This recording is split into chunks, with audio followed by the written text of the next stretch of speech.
What's up guys, it is Antrus from Age, and I'm here with some more Transmog videos.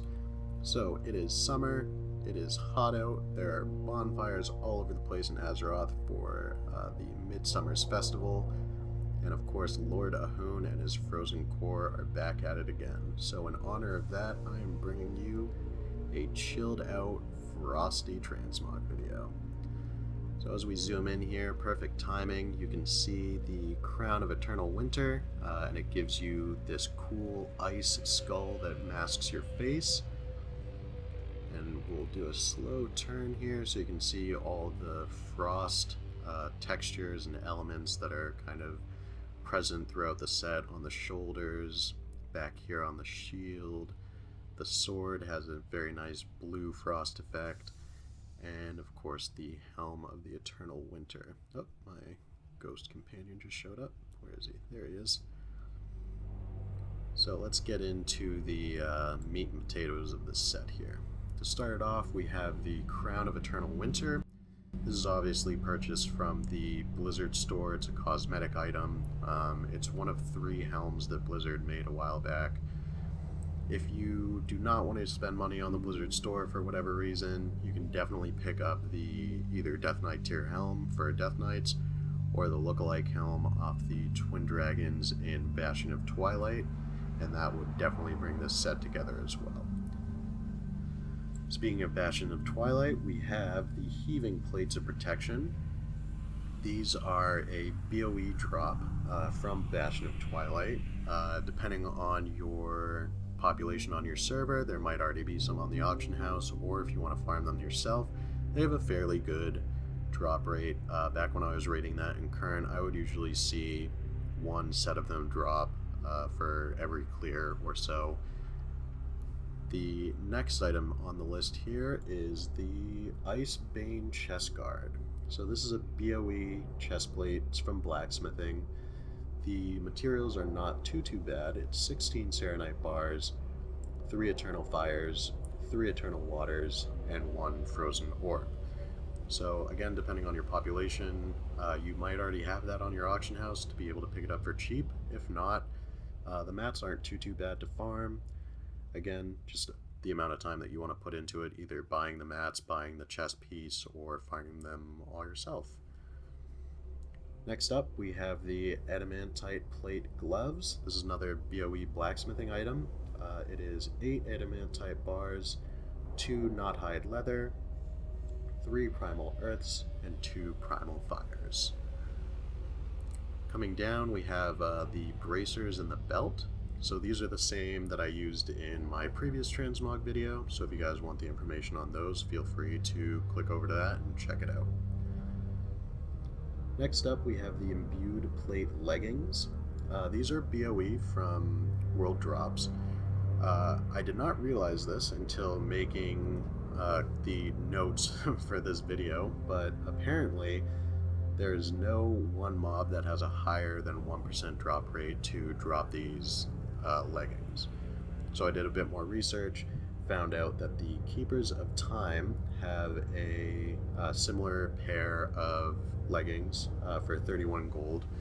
You just have to grind up to Revered with them, which isn't too bad these days.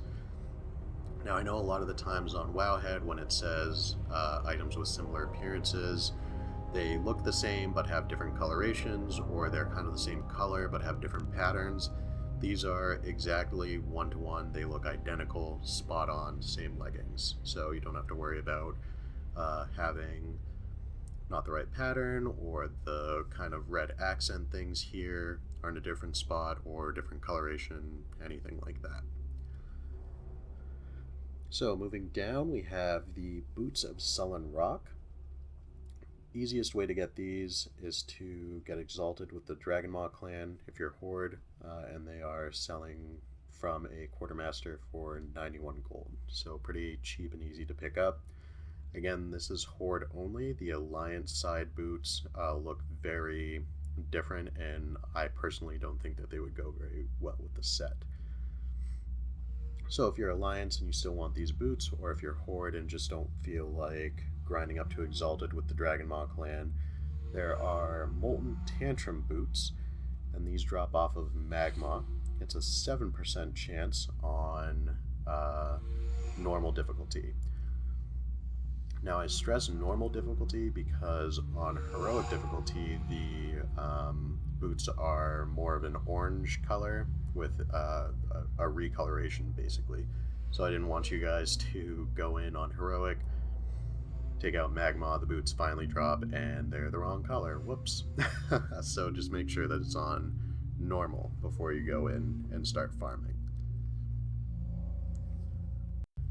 So next up, we have the weapons of the set. So we'll start off over here with the shield. This shield is the Skull of Ruin. It drops from Grovulus in the Nexus. It has an 18% drop rate, and it also drops off of... Oh, I cowered. It also drops off of Gluth, also a Nax with a 0.8% drop rate. So again, it has this cool kind of like frost effect that comes out of the mouth of the skull there. So some people don't love really the wood texture on this shield. I've talked to some people about it. They prefer like more of a full metal look, so there are definitely a lot of shields that you can accomplish this with. So if you're not a big fan of the Skull of Ruin, definitely look around. There are a lot of shields in Nax and ICC especially that would definitely fit the bill for this set. So that all comes down to personal preference. Swinging over here, we have the Spellfire Longsword. So this actually drops in Slave Pens, where we are right now. It drops off of Manu the Betrayer. And I know that there is a lot of, not contention, but some people don't really like the quote-unquote lightsaber sword effects of the energy swords in WoW. There are not very many of them. You usually don't see them in too many transmogs.